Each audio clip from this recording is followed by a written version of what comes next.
শীতের মরশুমের শুরুতে যুব উড়ান রানীগঞ্জ শাখার মানবিক উদ্যোগ। রবিবার এই সংগঠনটি নূপুর গ্রামের বাউরিপাড়ায় ৩ শতাধিক মানুষের মাঝে বস্ত্র বিতরণ করে। এই উদ্যোগের মাধ্যমে শিশু, মহিলা এবং পুরুষ সকলের জন্য শীতকালীন পোশাক বিতরণ করা হয়। যুব উড়ানের প্রতিষ্ঠাতা দীনেশ সোনি জানিয়েছেন, যুব উড়ান টেক্সটাইল ব্যাংক দীর্ঘদিন ধরে অভাবী মানুষের মধ্যে বস্ত্র বিতরণ করছে এবং শীতের শুরুতেই এই কর্মসূচি আরও গুরুত্ব পেয়েছে।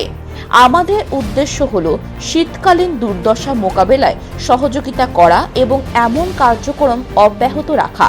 উল্লেখযোগ্য যে যুব উড়ান টেক্সটাইল ব্যাংক শুধু বস্ত্র বিতরণের কাজে সীমাবদ্ধ নয়, তারা শিক্ষাক্ষেত্রে প্রভাব ফেলতে এবং সমাজে উন্নয়নমূলক কাজ করতে নিবেদিত। এদিন অনুষ্ঠানে উপস্থিত ছিলেন সোনু বর্ণওয়াল, ভূপেন্দ্র সোনি, মহেশ যোশী, অভিষেক ভালোটিয়া এবং টেক্সটাইল ব্যাংকের প্রধান পায়েল আগরওয়াল ও সুরভি।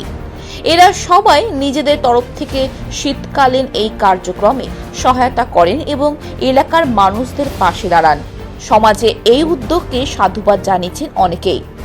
রানীগঞ্জ থেকে সমীর বাদ্যকর রিপোর্ট, খবর বাংলা।